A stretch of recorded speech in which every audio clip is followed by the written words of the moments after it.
Welcome, everyone. My name is Jessica Palmer, and I am the Assistant Director at the Institute for Catholic Thought and Culture.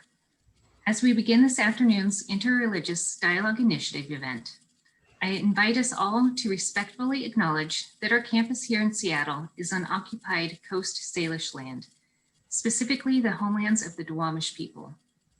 To acknowledge this land is to recognize the history and the legacy of settler colonialism. It is to recognize these lands, waters, and their significance for the peoples who have thrived in this region despite the consequences of displacement and broken treaties.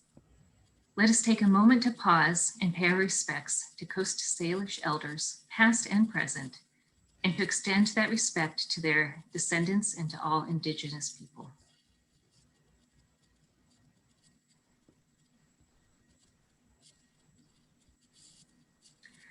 I would now like to introduce Dr. Jeanette Rodriguez, Interim Director for ICTC, who will welcome us today. Dr. Rodriguez? Thank you. Thank you, Jessica. I'd like to first of all extend a very warm welcome to each and every one of you, to our faculty, staff, students, community partners, community members. Thank you. Thank you for taking the time to come and join us. You know, we're at a pivotal time, I think, with all the many changes that are taking place. And my hope is that this programming can contribute in some way to maybe doing things a little bit differently.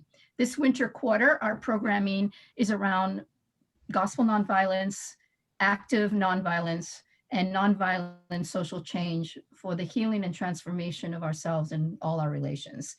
So I want to give a nice shout out, thank you to Dr. Jason Worth, who is our liaison for the Interreligious Dialogue Initiative.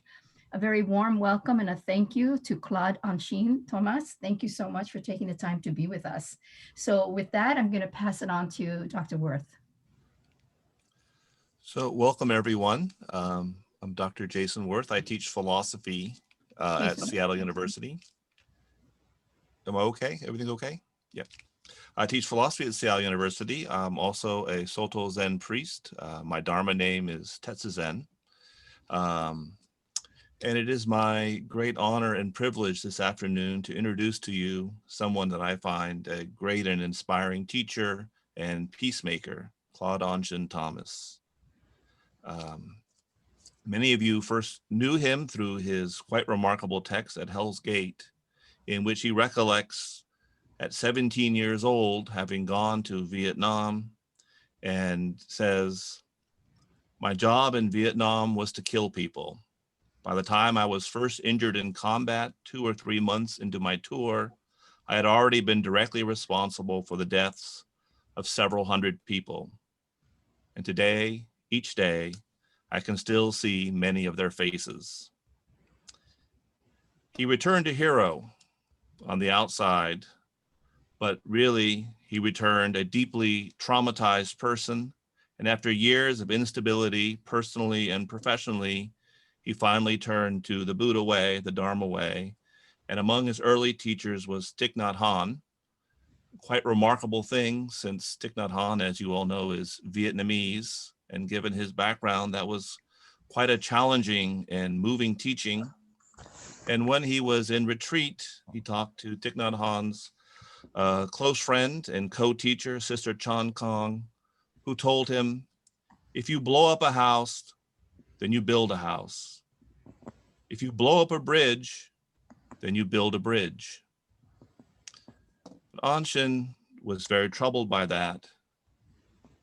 But if I kill a person, how do I make that right?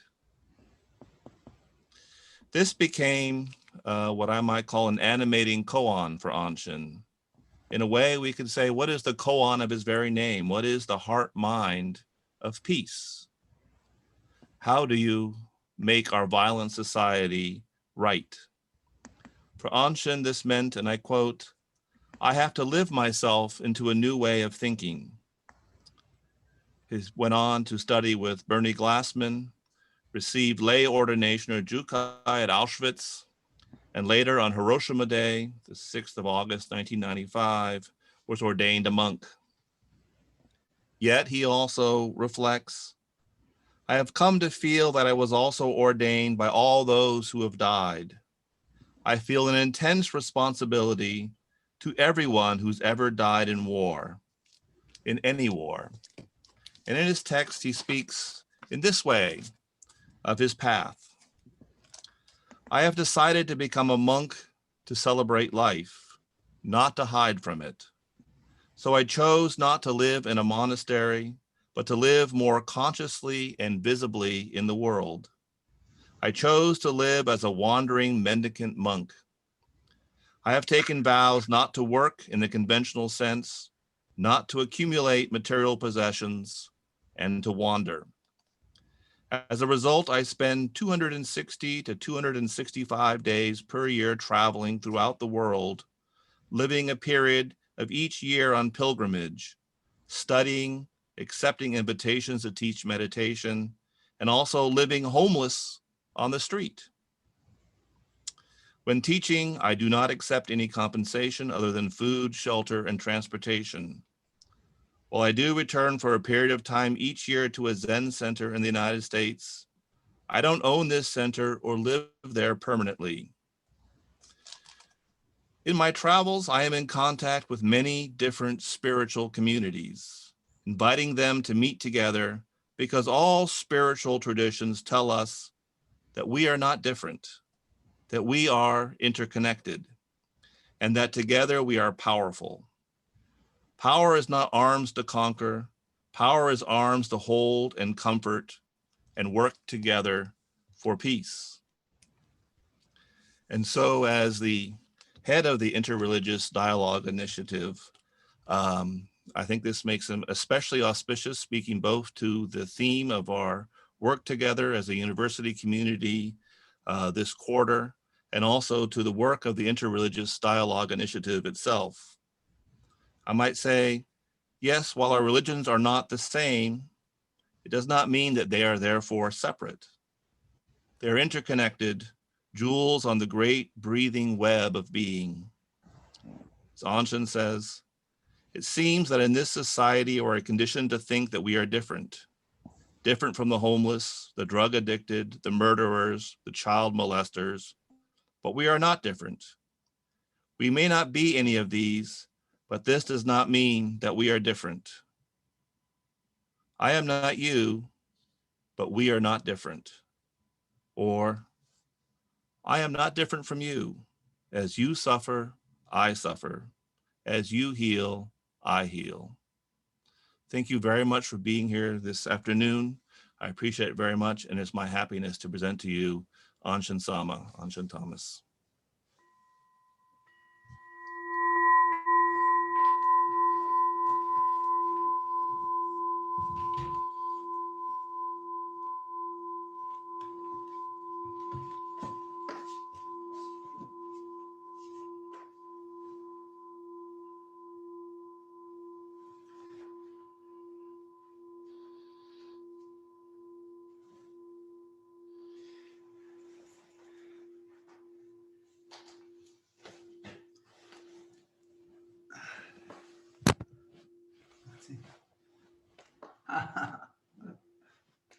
Good evening.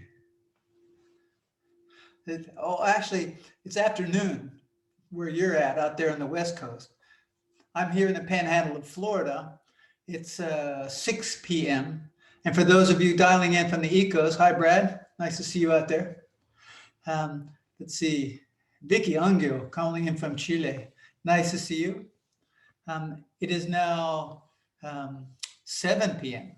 So we have a full range of time zones here. One of the amazing things about this method of connecting. I have no idea what I'm going to talk about, none. I am not going to lecture you. I'm not going to fill up your microphone or fill up your speakers with a lot of Zen speak. And that always stinks a little bit to me. The whole purpose of my committing to this way is, I study intensively, and I just finished going through again the Lankavatara Sutra. It is the preeminent sutra guiding Zen traditions. I've made a full study of the Pali Canon. I'm educated. I have a lot of information, Buddhist information. However, that I always ask myself the question, how does this information translate itself into action? And what I think, say, or do is rather irrelevant. It's how I am in the world. If a thing is not practical, it is not spiritual. And so I allow, I put myself in a position so that I can become more conscious of the karma which I have inherited. Now, karma is a word it's familiar in the lexicon. I know that. If I ask in a group live, what is karma? Or if they understand karma or have heard of it before, the majority of people will raise their hand. What I have discovered is that what I have been taught is that there are two forms of karma.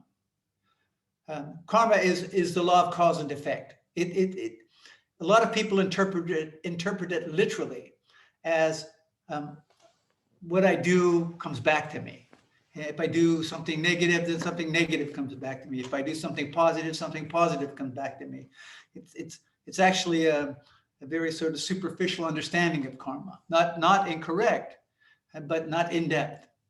And the way I've come to understand karma is akin to the law of chaos physics. So for every action, there is a consequence. We cannot, however, know when that consequence will manifest itself or to what degree. It may not happen directly to me. It may manifest itself in some other place, at some other time. But I can be sure that for every action, there is a consequence. So there's also the karma which I have inherited, and that leads to the karma which I create. Now, I want my life to be different. So I have to let go of my ideas of what different might look like. That doesn't mean I don't have them, but I had to get myself into a space where I stopped clinging to those ideas too rigidly or became too fixed on them. Because then I'm caught in the trap of getting the world to conform to my ideas rather than allowing the world to inform me. Because the world is not how I perceive it. The world is as it is. And I need to put myself in a position where the world can inform me. To do that, I had to embark first on 3 essential practices. I had to stop eating meat, fish, and poultry. I had to stop supporting institutions of killing. I had to stop taking intoxicants and stay stopped. Not one of anything. The obvious forms. I mean, I don't know if it's ever, I think it's ever impossible to really stop taking intoxicants. And I had to commit myself to an active meditation practice. Now, when I say active meditation practice, I also want to clarify this.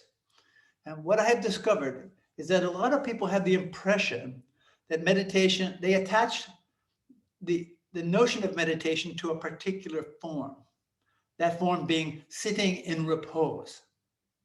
And the way I experience meditation, and that's why I refer to it as active meditation, is that sitting in repose is only a form. It's the root form, but it's only a form. I've discovered that the most powerful tool I have at my access is not my mind, but my breath. That I need to concentrate. I need to develop, or I need to cultivate an active relation with my breath. And I'm taught to breathe in a specific way, and I embrace that, and I pass that on to others. But I also understand it's simply the way I've been taught. It is not the only way, but it has been a way that has supported me. I mean, the topic tonight, I usually have to ask Kenshin, but I have a paper tonight because I'm on Zoom. The topic tonight, active nonviolence in relation to the ideas of peace, nonviolence, and pacifism. I mean, I had to come up with a topic. I don't even know if I'll talk about it. But actually, it's not true. Everything I talk about tonight will be about this topic. So an active meditation practice leads to an awareness of active nonviolence. Active nonviolence as opposed to the idea of nonviolence, as opposed to the idea of pacifism. Active nonviolence, stated simply, says that I know that at any given point in time, I have the capacity to act violently. However, I make a conscious choice to not do that. Now, what supports me into evolving into a place that allows me to have that conscious choice is the cultivation of breath awareness. The root of that is established in sitting meditation. Sitting meditation is the root practice of the tradition I'm ordained in. I'm ordained in a Japanese Soto Zen tradition. I've never been to Japan. The teacher that I studied with, the person who ordained me, and I usually don't call these people out by name, because when I'm here in front of you, when I'm presenting to you, I want you to have a relation with me directly, not have a relation with me that studied with this person or that person. Because what I learned through my study is that up until about the 16th century or 17th century, it was the case that in Buddhist lineages, one never referred to the person they were ordained by or studied with, so as not to build themselves up off the reputation of another. So I make a conscious effort to not do that. And for those precise reasons, I want you to experience me as best you can through the filters of you. Because I know that when you listen to me, when you see me, when you perceive me, it is also colored by the karma which you have inherited. Now, in what I've discovered is that in silence, everything becomes known. Silence, I can't think myself into silence.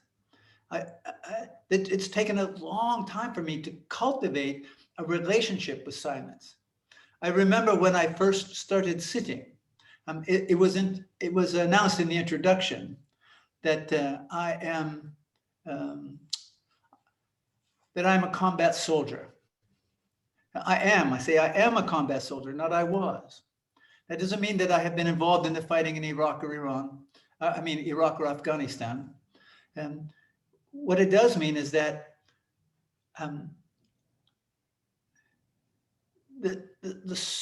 that aspect of my life, that incarnation of me, it stays with me. It never goes away. I'm still the child that I was. I'm still the adolescent that I was. I'm still the soldier that I was. Those energies exist in me today, and they are never gone. I wanted at a time to get rid of them. The more I wanted to get rid of them, the more they controlled me, because I was oblivious to how I was, how they wrapped me up and how they dictated the way I perceived the world. What I attempted to do was hide. The way I attempted to hide was through activities that were harmful to myself and harmful to others. You see, I want the world to be different. I want the world to be able to embrace the reality that we live, that we share an interconnected experience, not only amongst each other, but amongst a shared experience with the world which sustains us, the creatures of the world, the plants of the world, the animals of the world. And I do not define myself as an environmentalist. I don't define myself as ecologically conscious or something like this. It's like I don't define myself, I don't eat meat, fish, or poultry. I don't take intoxicants, and I don't define myself as a vegetarian. Because I see too many people wrap themselves up in the ideology of these things, and and use them as identities. And I want to avoid that. I know the consequences of that. I have experienced the consequences of that. Now, I joined the military at the age of 17. I joined thinking that first I would join thinking there was an I, and that I was the one doing the joining. What I've come to understand after the fact was how I was conditioned, not only by the karma I inherited through family lineages, but through the collective conscious of which I was a part of. I was being pointed in that direction from a very young age. I remember by the time I was maybe 5 or 6, I could already sing the anthems from all 4 major military branches. I am not anti-war nor anti-military. I am pro-active nonviolence. Violence is simply not a solution. And yet I support a lot of people who are actively serving in the military today. They are not the enemies. They are not the problem. I want to be there. I want to present through my actions, not through what I say, but through my actions. I want to present to them the possibilities that there's a possibility to live differently. I was talking to one person just a couple of days ago, and what I said to him is that his world was actually quite small. And he said, "Oh no, from my position," he said, no, the world is really big. And I know that inside the bubble of military and military action, the world really does seem quite big. But I also know that once he steps out of that realm, and eventually you have to step out of that realm, then suddenly the world gets a lot bigger. It's a lot more complex. And so I want to allow them, I want to, through the way in which I live my life, to be an example of the possibilities to live differently. I'm not saying that you have to do it the way I do it. I'm not saying that you have to be a Zen practitioner. I'm not saying that you have to practice meditation. I want to say that the possibilities, there are the possibilities to live differently. If you want to embrace some of these meditation practices that I offer, I'm glad to share them with you. And I'm really clear to pass on to people that it doesn't matter what they think, believe, or say. It just matters what they do. So if they just do these simple things. So what are the different forms of meditation? The root form is sitting, and posture is important to that. And so I describe the postures. And then I describe the technique of breathing. Then I say, once we get up off the cushion or the chair, whatever it is that we're sitting in, that meditation doesn't stop there. If we think meditation stops there, then we weren't engaged in the practice of meditation when we were there. So we get up off our cushion, and when we start to move, then we engage in the practice of walking meditation. There is actually formal instructions on that. I know some of you have read the book at Hell's Gate. In that book, there is instructions on these different forms of meditation. Eating is a form of meditation, working as a form of meditation, speaking and listening as a form of meditation. Listening just to listen, not arguing with or debating with what I'm listening to, because if I'm arguing, debating, or coming up with a response to what I'm listening to, I'm not really listening.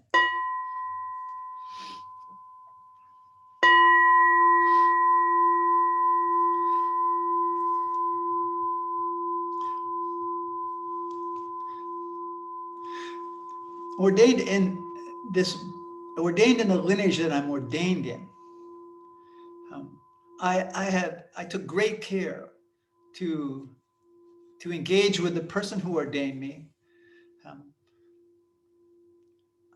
and when he offered me ordination, I was skeptical. I've been living as an ordained monk for how long now? 27 years, coming up on 27. Yeah, I've been living as an ordained monastic for 27 years. And my life as an ordained monastic is not a renunciation, but an embracing of life. But when I was offered ordination, I had to think about that a minute. Well, actually more than a minute, but I had to think about it a bit.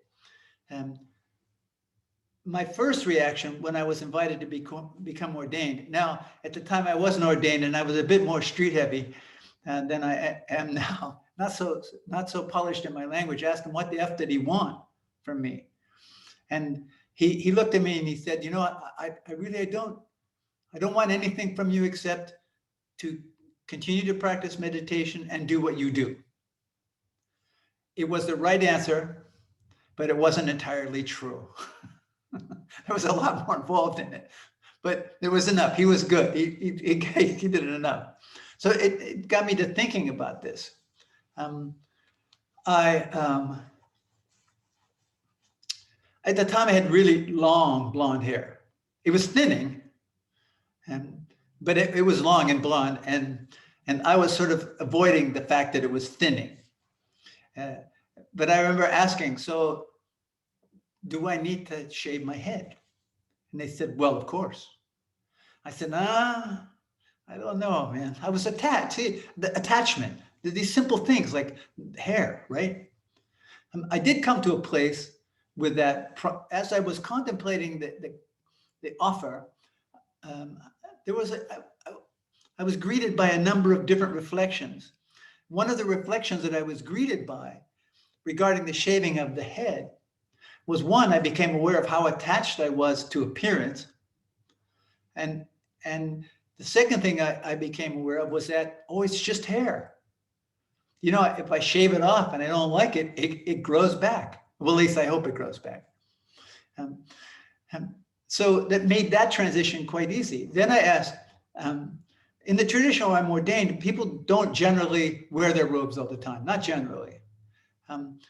Now, as I began to contemplate this more, I discovered through my studies that in the mid-19th century, or sort of the latter part of the 19th century, 1860s in that area, in Japan, there was a dynastic change. With that dynastic change, Buddhism, which had been the national religion, fell out of favor. And Shintoism was adopted because it was seen as more indigenous. I mean, it's not indigenous to Japan, but it was seen as more indigenous. And the new dynasty was leaning more nationalistic. As a result of losing favor, or not being the national religion anymore, they fell out of favor in the imperial courts. They lost access to the money. Temples fell into disrepair. Monks stopped coming for the most part to the lineages. So some civil laws were proposed. The civil laws that were proposed and adopted were that monks no longer had to shave their heads, they could eat meat, and they could marry. What I proposed to the person who ordained me was that if I become ordained, I really want to take the vows as they were before those civil laws were passed, because the civil laws have nothing for me, really had nothing to do, for me, had nothing to do with the monastic commitments. And so the person who ordained me agreed. He said, but I had to do the research, I had to put the things together, and I did that. And so when I'm not a half measure kind of person. I can't do it. So if I was going to take the step into a monastic tradition, then I wanted to do it wholeheartedly. I will also say that one of the guides for me through this process of living as an active monastic was a Catholic Trappist monk, Thomas Mertens. And going through his readings, and I've read him extensively, he was a great model for me. And Mertens was, of course, a Catholic convert. He was born into a Protestant tradition. I had the privilege, this is other interesting. So I joined the military at 17. I finished my military training, and then I volunteered to go to Vietnam. So I volunteered to go into the military, and I volunteered to go to war in Vietnam. I was doing what I believed to be my duty.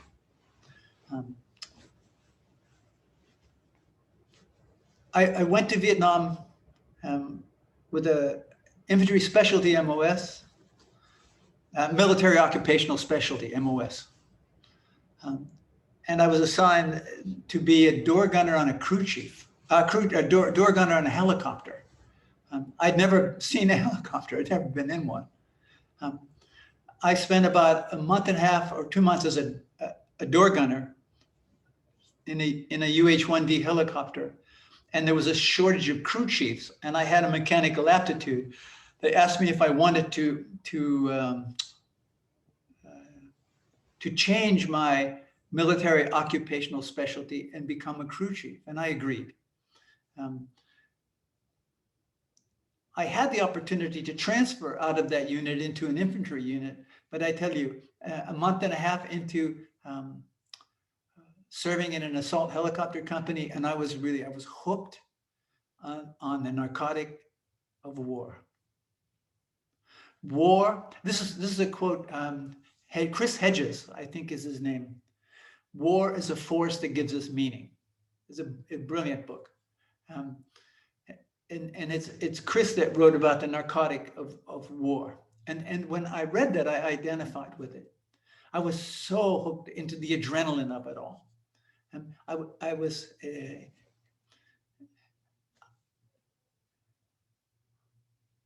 I have been forever affected by those decisions that, while I made them, were not my decisions. Those decisions were driven by the karma which I inherited. Not only from my family lineages, my father having been a soldier in the Second War, my grandfather in the First War, and back through that lineage, but by the collective conscious of which I was a part of. I was active in competitive athletics. I grew up in a small farming community in Northwest Pennsylvania, a place named Waterford.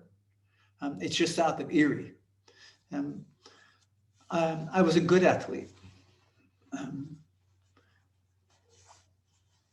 I could play hurt. I wanted, it's the force that gave me meaning. My father was a school teacher. My father died of his lifestyle. My father was addicted to alcohol. He smoked 2.5 packs of cigarettes a day and had a horrible diet. That was my model. And that's what propelled me into the military, along with the militarization of athletics that drove me into the military, or let's say inspired me to go. And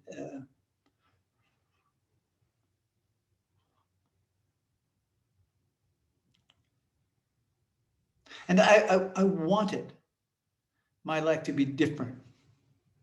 I just simply didn't know. I didn't know there was a different, and if there was, I didn't know how to get there. I couldn't figure it out. With my intellect, I couldn't think myself into that. I was injured very seriously in Vietnam. I have been responsible for untold number of deaths directly. I know the real cost of war. I live with it on a daily basis. I also connect with people who lived with that on a daily basis.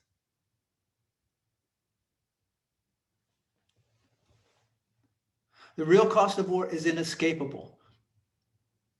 Everyone who serves is affected. In some way, shape, or form, we are all affected. And I can say we do not need parades. We do not need yellow ribbons. We do not need flag waving. We do not need thank you for your service. What we need is we need people who are willing to really listen to us. Listen to us share an unbridled experience, an unbridled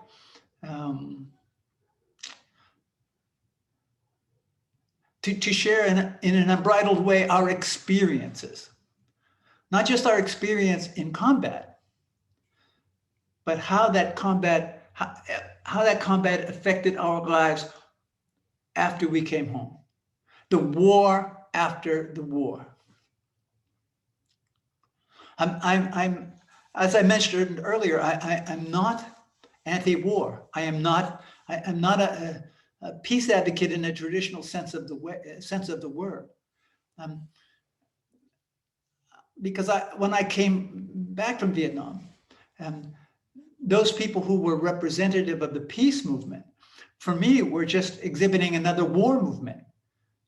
They saw me, they were spilling their anger onto me because I was all that they had access to. I was the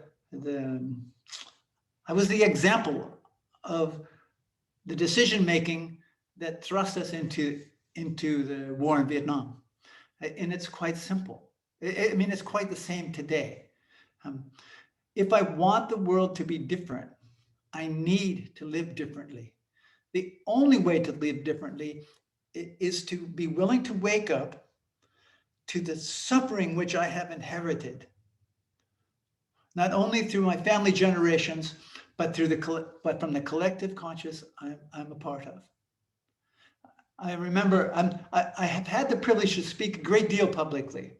I have taken vows to wander. It means I'm not permitted to be in one place for more than 3 months in a calendar year. COVID has challenged that vow. However, like right now, I'm traveling. I'm in Seattle right now. Although I'm sitting here at the Magnolia Zen Center, I'm now in Seattle. So I just, it's like I was ordained in Poland at the site of a concentration camp. And then I walked from there to Vietnam. And as I was walking through Thailand, I remember having a conversation with a Thai. We were in a Thai monastery, and I was having a conversation with a Thai monk, and they're very strict. They don't eat past noon. But then at night, it was like somewhere between 6 and 8 o'clock, they were having hot cocoa and biscuits. And I went, like, what's this? I thought you didn't eat past noon. And they went, oh, no, this is not food, this is medicine. I went, oh, okay. I visited a Thai temple out in California. I was invited there. And I went into one of the huts of a Thai monk there. And there are very strict rules about sleeping, how far up the ground you can sleep and all of that. And one of the monks' bed was like way up high. And I asked him, I said, so wait a minute, what's up with the bed way up there? I said, I thought it was supposed to be only off the floor. He said, well, it is off the second floor. It was an imaginary second floor, but so I just went, oh, okay. This is the lessons that I was learning. Yes, there are these guidance, there are these guidelines, but if I cling to them too rigidly, then they become instruments of suffering. And because I cling to them rigidly doesn't mean that suddenly I'm superior, or that I'm better than, or that I'm more awake, or that I will awake because I follow these things rigidly. It's just like study. The realities aren't here in the book.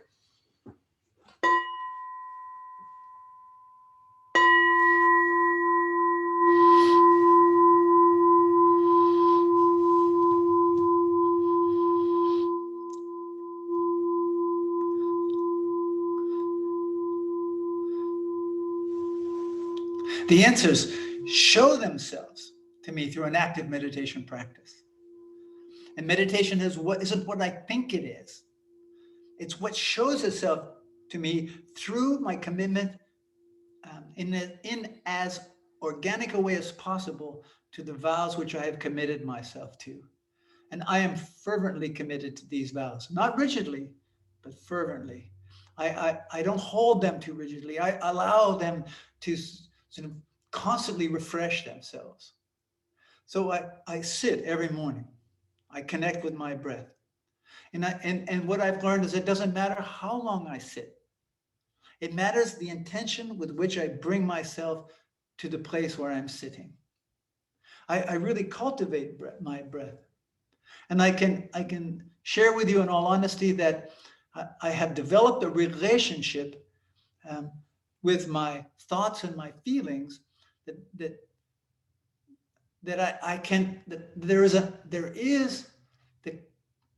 I have developed the capacity to become the observer of those.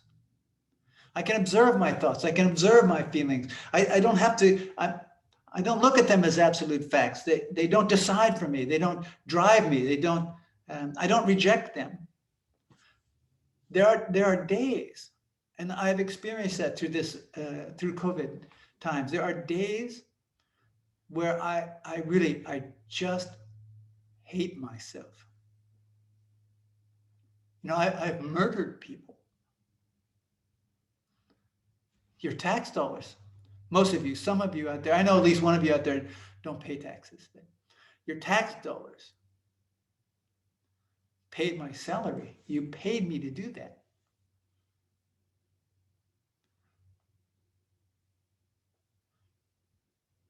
I want the world to be different.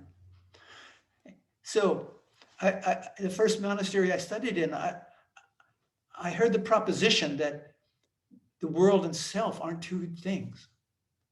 We're not one thing, but we're not two things. I was still quite used to evaluating these things from an analytical perspective, but as I continued to invite more stillness into my life and became able to invite more stillness into my life, I began to understand the truth of that statement, the truth which exists beyond the intellect. We can come to a place of understanding beyond the intellect. This I learned also through my study. Then I discovered words to describe that experience. There are two coexisting realms. There is the relative realm and the absolute realm. They are not two things, nor are they one thing. In the relative realm, it's the world of yes, no, right, wrong, good, bad, us and them. In the absolute realm, there is only truth. There are certain natural laws which cannot be violated without consequences. That's reflected to the absolute realm. And I can experience that if I'm willing to just cultivate an active connection with my breath all of the time. It's possible to then just fall right through myself. Nothing changes.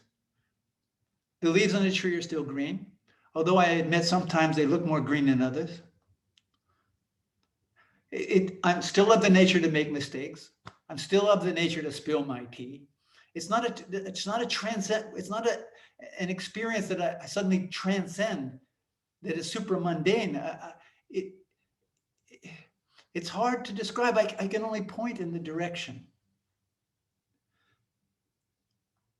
I don't reject my soldierness.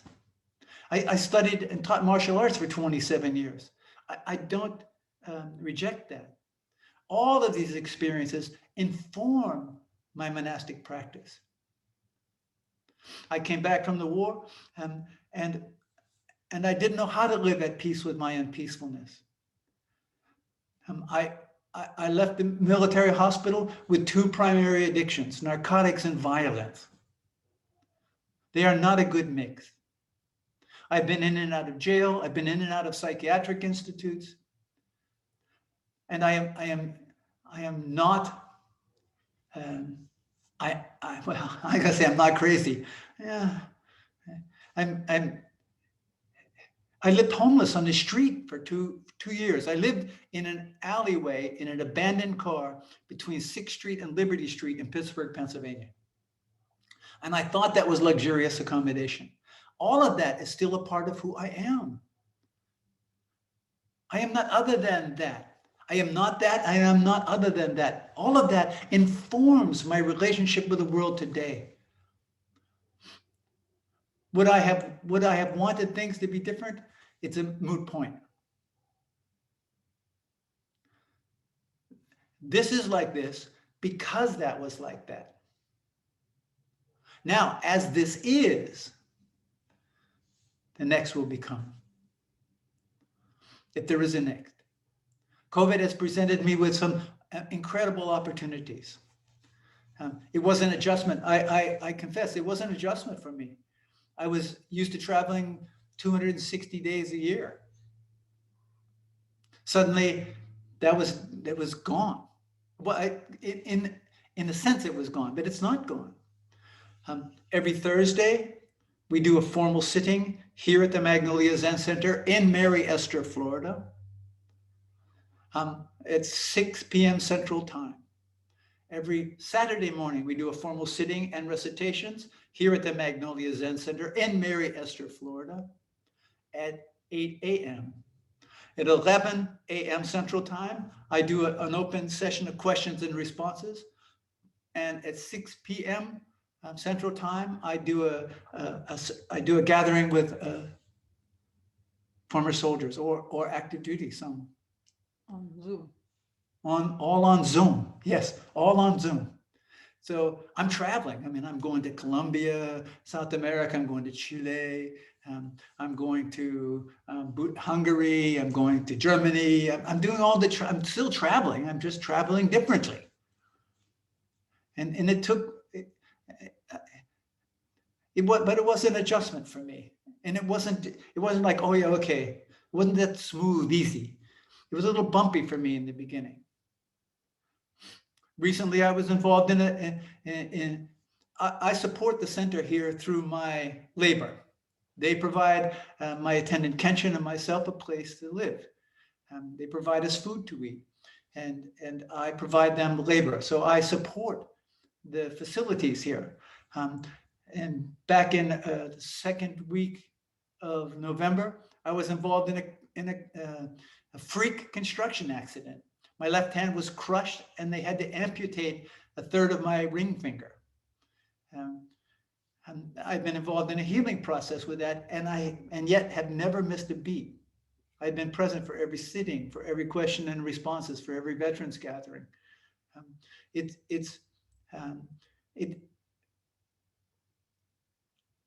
This way of living, this way, as I'm ordained, this way of living for me is the best in the world. That being said, I'm not a proselytizer. That's another thing that drew me to Zen practice. There's not a tradition of proselytizing. I don't have to believe anything. All they asked me to do is sit down, shut up. That's exactly what the person who ordained me said to me. He was a little more polite because when I met him the second time, I was anxious, and when I would get anxious, I would talk a lot. I've been able to challenge that talk a lot into more positive experiences for me. But I remember I was sort of rambling away, and he stopped me and he said, "Oh wait, why don't we just sit together for a few minutes?" He said, "It's good if you just learn how to sit down and stop talking." And so we did. We sat, and it's not like I didn't have exposure to that. But it was a great support to me, and I have continued to cultivate that. It's a great honor for me and a pleasure for me to have the opportunity to meet with all of you, those I can see and those that I cannot see.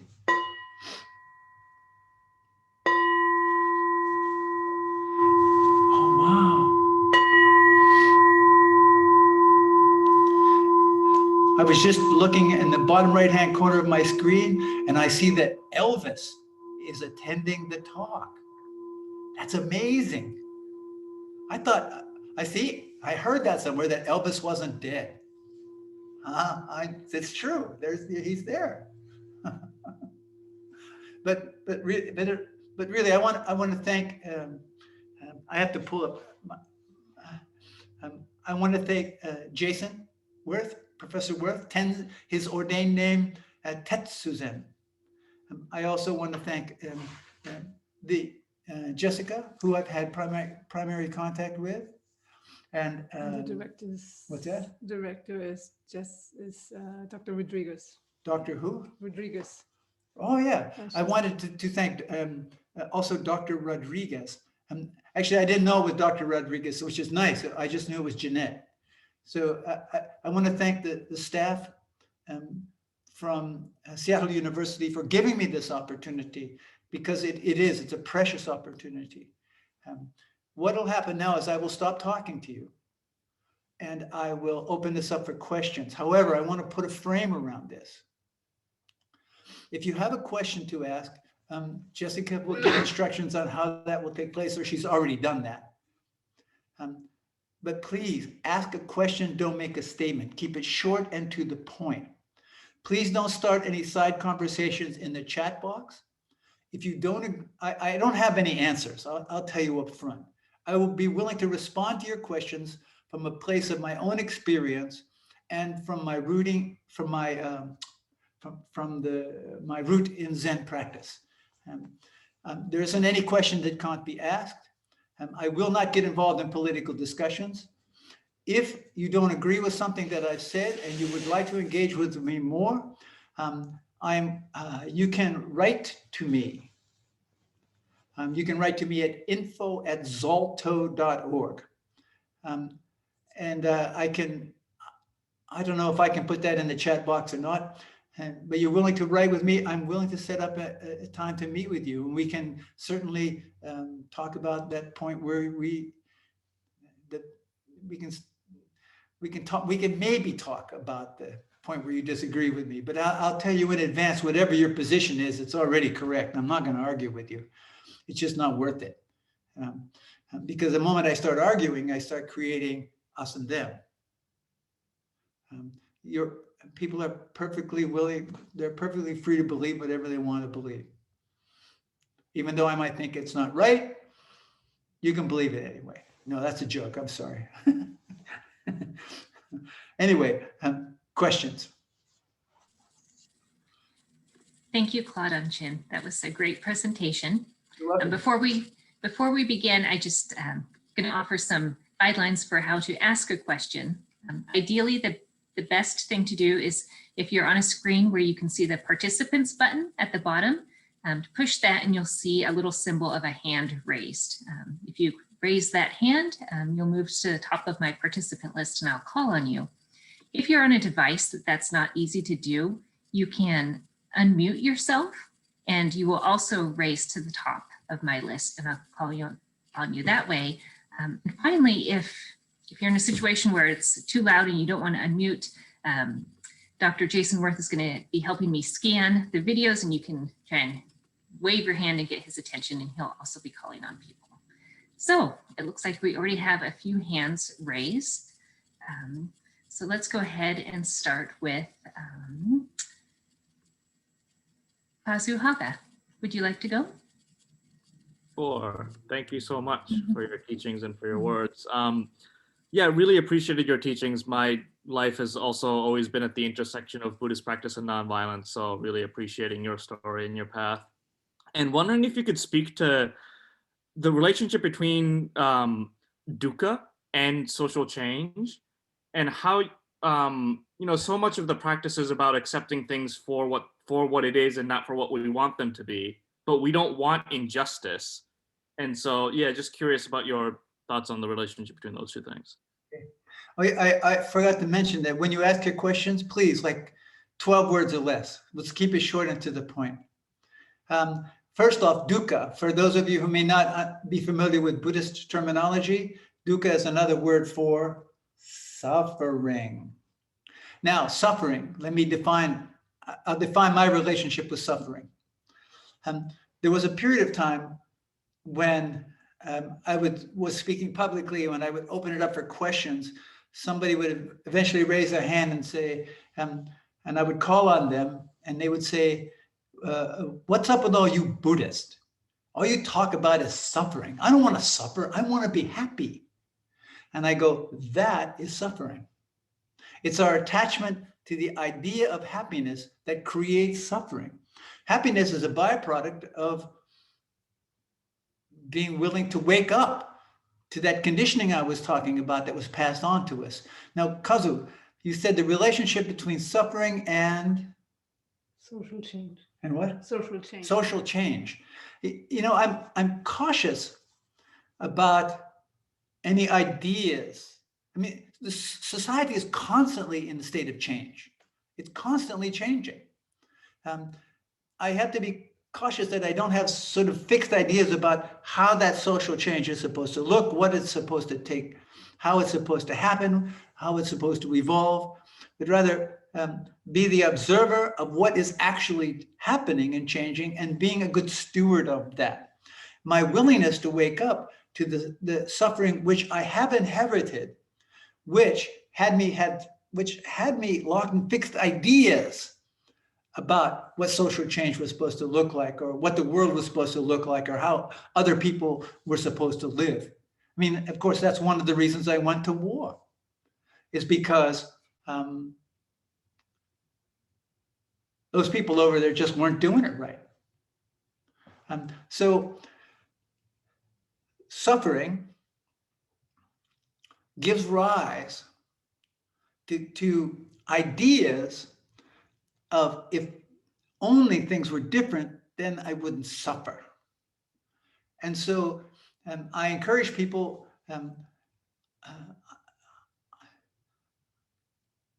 to be actively engaged, that meditation is not something passive or to be hidden away, but to be lived out loud, and to wake up to how we are creating circumstances of us and them all the time.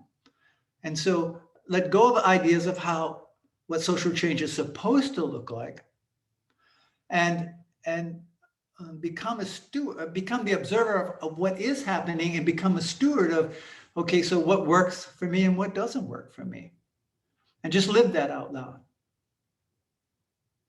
Next question, please. 12 words or less.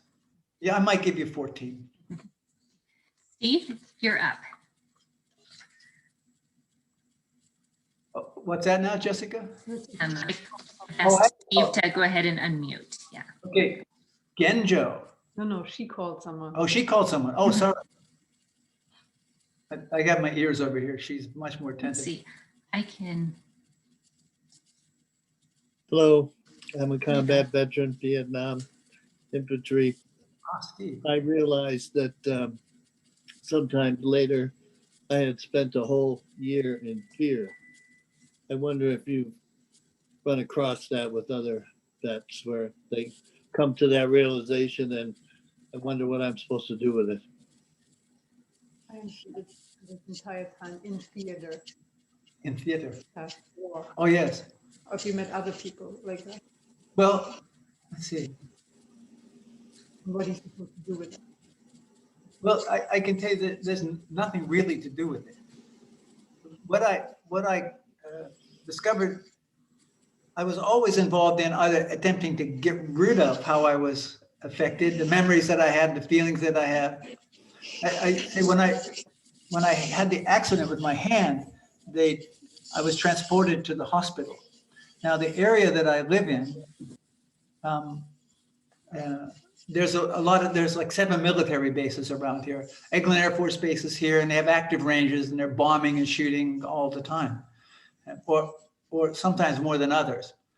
When they took me to the hospital, the person there was some veterans living here at the center. The person who drove me to the hospital was an 18 Delta combat medic. He'd served 33 years in the military in various theaters of combat. He drove me to the hospital. The nurse that greeted me was prior military. The nurse that put the IV in my arm was prior military.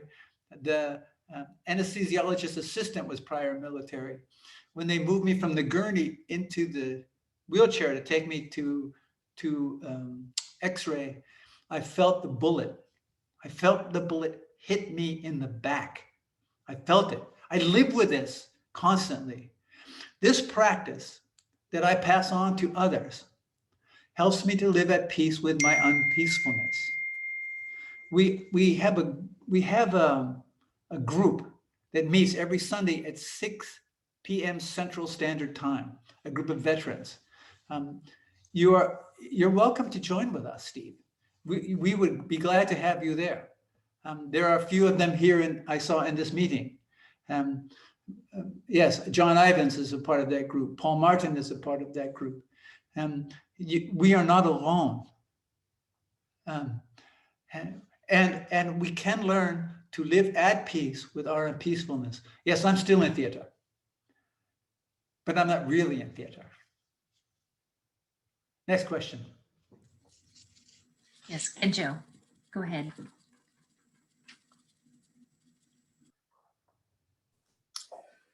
Hello, brother. Yo, Genjo, what's happening, man? That's heavy Zen speaker. How are you sleeping? How are you sleeping? At night, sometimes. How's it going? I know that carrying the karmic burden that many of us carry, it's difficult to sleep at night. How is your sleeping? I haven't slept more than 2 hours consecutively in any night since 1966 or 67. I can't remember the exact year. Sometimes I say 66, sometimes I say 67. I can remember the event, but I don't remember the exact year. In the past, that haunted me. And I did all sorts of things because I believe I had to sleep a certain way. I had to sleep 8 hours a day, or there was something wrong with me. I was locked into all these ideas of things. And so I was, the things that I did to get to sleep, I wasn't really sleeping, I was passing out. And then I wasn't really waking up, I was rather coming to. At a certain point, and this evolved for me as after I had lived and studied at the first monastery for 3 years, and then I returned back to that monastery was in France, and then I returned back to the U.S. And at some point after I got back, I was living in a small hermitage. I was washing dishes, and I had this very clear voice of awareness that said to me, "Oh, you don't sleep, so now what?" And it was just this great awareness, great acceptance that there wasn't a fixed way to sleep, but that this is the way I sleep now. So, what is it? Eat when hungry, sleep when tired. I watch the cats. They're great models for me. So some nights are more challenging than others, but I have. I sometimes wake up soaked in sweat, and I have to check and make sure that I haven't been shot, that isn't blood. I still have these experiences, but I have things to do with them today, so that I'm not defective because I have these experiences. They're part of who I am, and I can learn to live at peace with that. At peace with that unpeacefulness. I don't reject them, nor do they define me anymore. It's just a natural course of who I am. But thank you for the question. Next question. Before I call on the next person, Jason, have you seen anyone raising their hand? No. Okay. Candy, would you like to go? Thank you. I think I have 10 words. I've narrowed it down to 10 words. All right. Can you speak to your experience from detachment to intimacy? Well, they're not two things. Detachment and intimacy are not two things. I have to be willing to deconstruct the fabric of my life as it was created.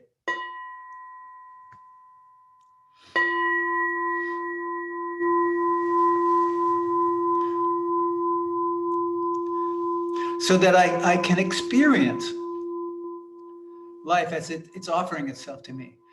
An example, I'm gonna bring you in here. Yep, okay. So this is Vipka Kenshin Anderson. Kenshin is my attendant. Kenshin has been studying and practicing with me for 23 years. I got it right. First off, in Buddhist, let's say if I was studying in another lineage, I'm not supposed to have a female attendant. I will also say that Kenshin's travels everywhere with me. She's been in the war zones with me, in prisons with me, in psychiatric facilities with me. We are essentially inseparable. Kenshin is not my wife. She's not my girlfriend. She's not my concubine. She's not waiting for me to die so she can inherit my money. I'm a mendicant. I don't have any. And I tell you, I could not love someone more. The real gift of intimacy began to show itself when I let go of my ideas of it. There are so many ideas of intimacy that it's painful. And I would never have it. I didn't expect it. But to watch how practice unfolded in my life. And I can also say this unequivocally. Let me see, is Paul there? Paul was there. Are you still there, Paul, somewhere? Ah, there you are, got you. And I can say the same thing about Paul Martin. Paul's been a regular attendee at the veterans gathering we do every Sunday here at the Magnolia Zen Center on Zoom. And really, I couldn't love these guys more. And that really evolves out of the place where I have come to acceptance of my own life, just as it is, as it's being revealed to me fresh and constantly every day. Question? Campbell, would you like to go? Hi, could you speak a bit more on your relationship with practicing nonviolence and also not necessarily being anti-war? I could.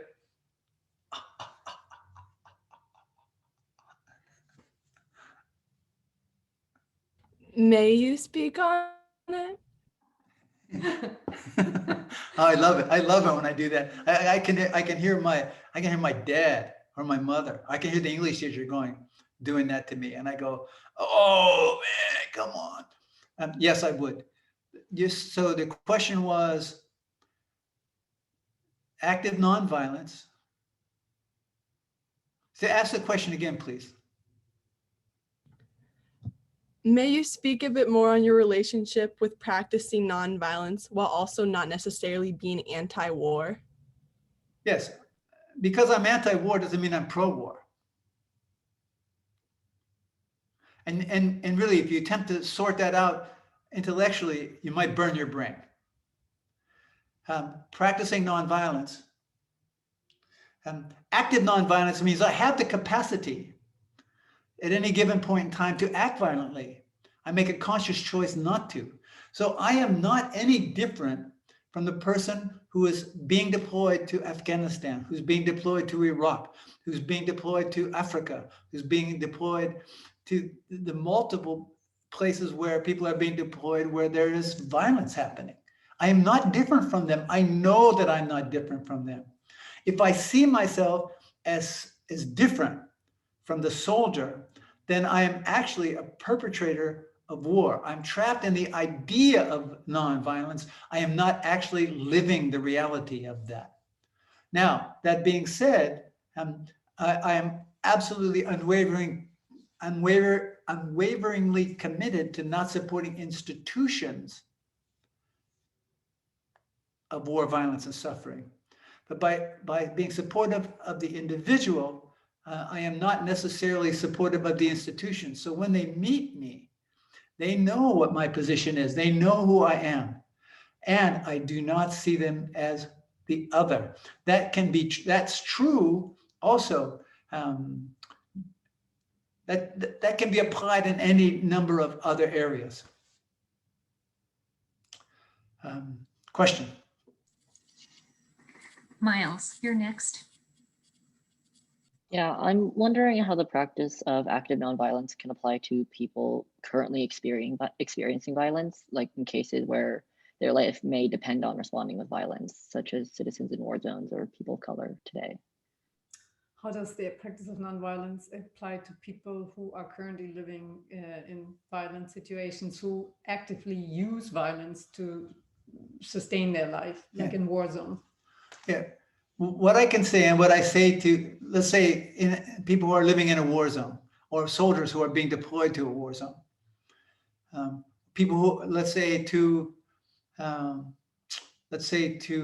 women or children who are living in a violent home situation, any of those situations.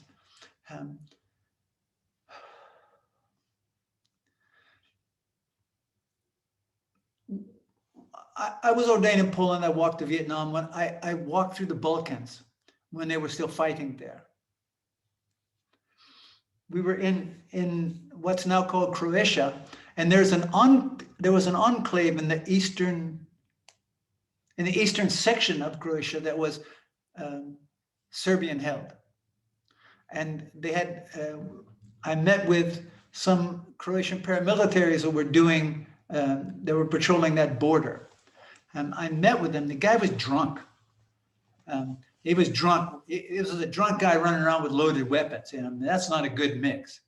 But I was sitting talking with him, and he was all wondering about my clothes. He wanted this piece of cloth. This piece of cloth. The name is Rakasu. Rakasu. It's an everyday version in Zen practice. In Zen lineages, this is an everyday version of our formal robes, keza, which is symbolic of the vows and commitments we've made. He said he wanted my raksu. I said he couldn't have it. At that point, he pulled out his 9mm, chambered around, and laid it on the desk, pointed at me. And I said, you still can't have it. I said, oh, wait, that's not true. You can have this if you're willing to take the vows necessary to get it. He said, well, what are those vows? I said, well, you have to stop drinking alcohol. You can't have sex. And I named off a few other ones, and he looked at me and said, no, I can't do that. I said, well, then you can't have the raksu.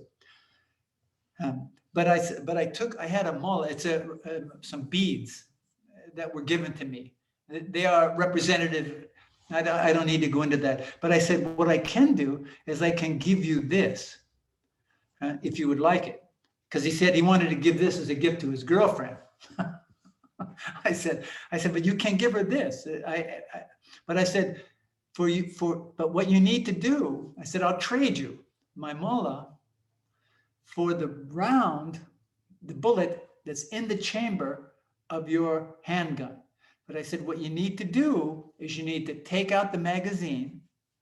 You need to unchamber the round and then give that to me, and I'll give you the mala.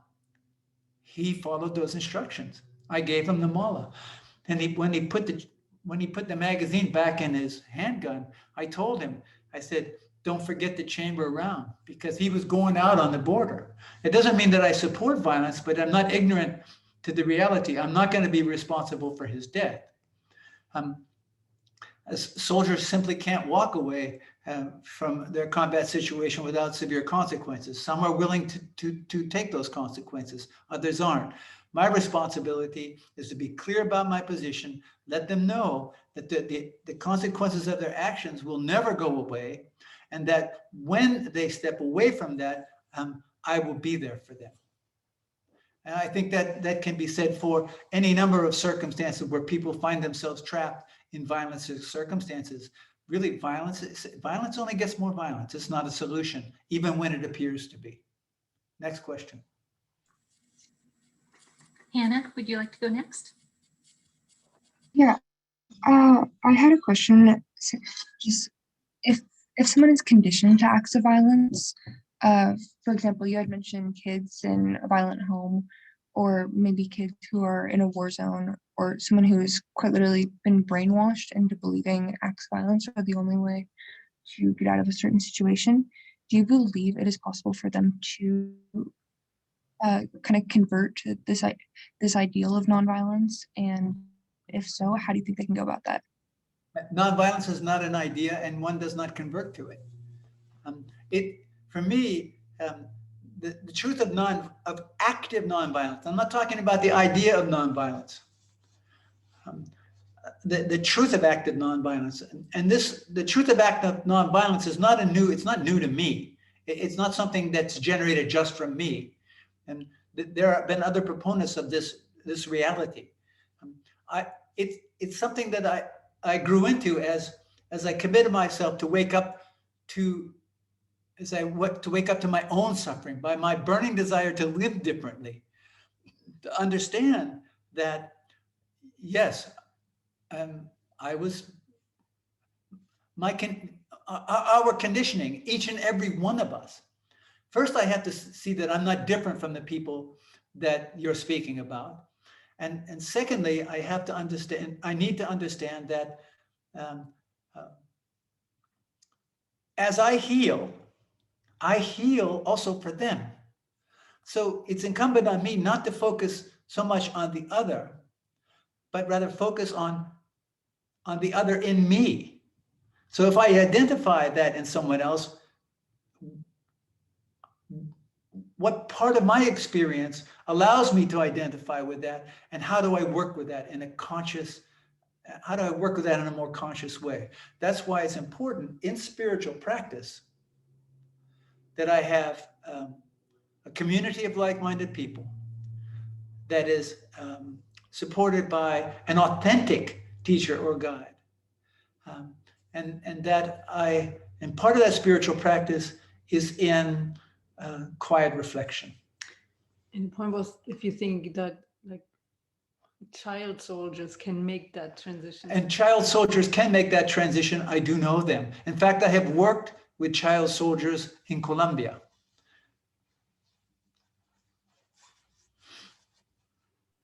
Do you think it will always kind of be a part of them, or do you think they can truly just completely leave it behind? We never leave that behind, Hannah. Never. It's a part of who we are. It follows us through the entirety of our life. It's the process is not to get rid of this, but rather to learn how to live at peace with that unpeacefulness. And we can't think our way through that. Yes, so they need that support. There's no PowerPoint presentations. There's no 10 easy steps, although a lot of that is presented. And there's no pharmacological solution to this. But they can, if they want, they can learn to live differently. I know the examples that I share with I have witnessed them and shared some of their transitions with them. So, questions? I don't know how much time we have, but like 10 minutes. Oh, 10 minutes. Okay. Next question. Yeah, Connor, would you like to go next? How does one acknowledge and take responsibility for one's life and one's karma while also understanding and acknowledging the doctrine of no self? Wow. That's a heavy question, Connor. I don't know. Wow. No, seriously. Say it again for me slowly. I have difficulty hearing. That's one of the legacies of war for me. Acknowledging and taking responsibility for one's life and one's karma. Stop. There, you have to want to. You have to want to. Now, second part. While acknowledging the doctrine, the idea, dare I say, of no self. Well, first off, no self is not a doctrine or an idea. So if we only have an intellectual comprehension of doctrine and idea, we miss the point.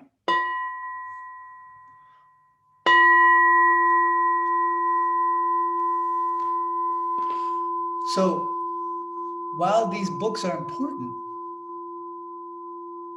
the major value of them is if it's really cold and the heat is off and I don't have any way to get warm, they can help me start a fire.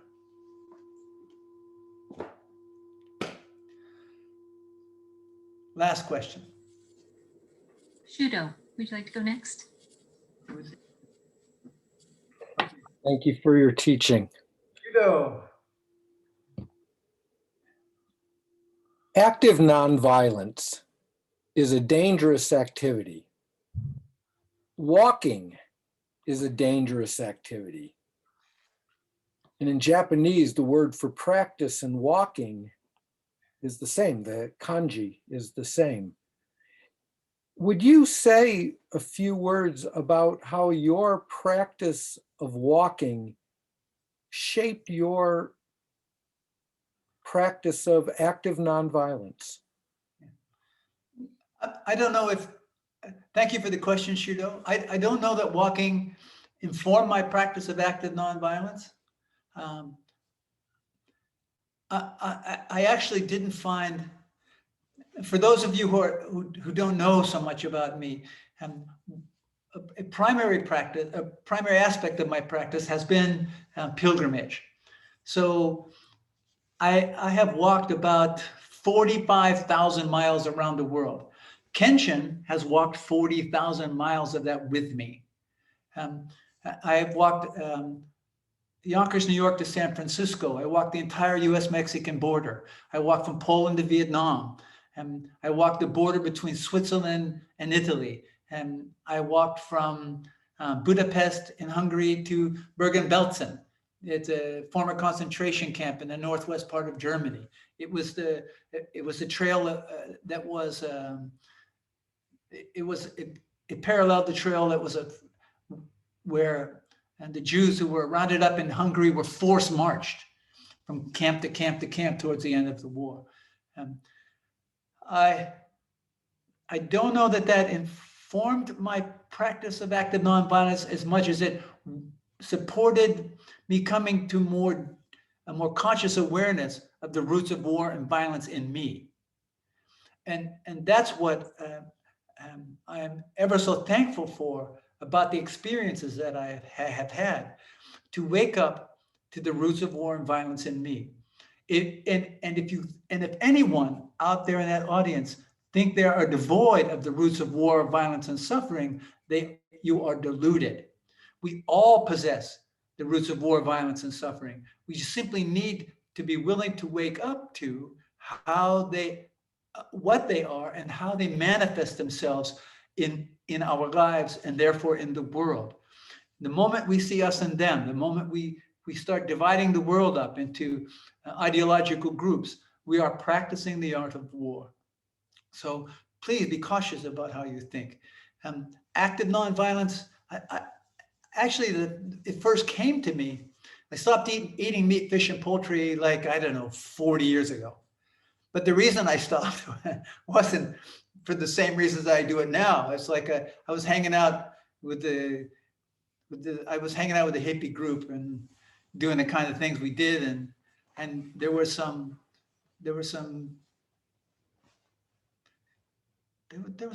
lovely people in that group that I wanted to know more, so I pretended. But that pretense was actually driven by something rather unconscious. And then I found that pretending evolving into something different. One day somebody asked me, how come you don't eat meat? And it just came out of my mouth without thought, because I don't want to support the killing. And really, I remember when I said it, I started to sweat. Whenever I have that kind of experience, I know that I'm telling the truth. And so the reality of active nonviolence, I think, was endemic, was part of my existence from the time I took my first breath. I think that it could be true for all of us. I think that, so I can't say that my commitment to active nonviolence informed my pilgrimage, or my pilgrimages informed my active nonviolence. I think that there were just ways in which my practice showed itself to me. I think one of the reasons that I gravitated to the practice of pilgrimages had a lot to do with the soldier in me. And it's what made sense to me. Living life in such a simple and direct, living life in this direct way. There's nothing simple about it. But living life in this very direct way, and having people committed, walking with me. And Shudo, thank you so much for that question. Thank you for your practice, AnShin Thomas. I think we have now run out of time. Is that possible? Can you ever run out of time? Yes, we are at the end. Dr. Worth, would you like to close this with a few comments?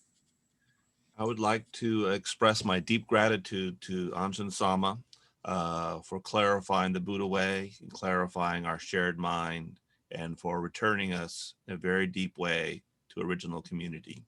Thank you very, very much. You honored us with your presence. I have a favor to ask before we end the chat. Would it be okay if Kenshin and I did a short closing recitation? Yes. Yes, please. Okay, this is the evening gatha.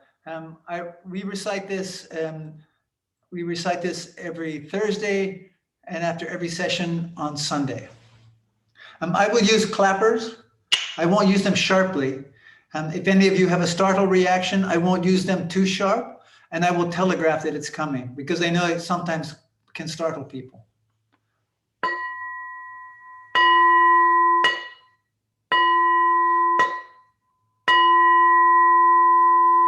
Let me respectfully remind you, life and death are of supreme importance. Time passes swiftly by, and opportunity is lost. Each of us must strive to awaken. Awaken. Take heed. Do not squander this life. Pleasure to share this time with you. Thank you, Anjen Sama. Barry, thanks for coming.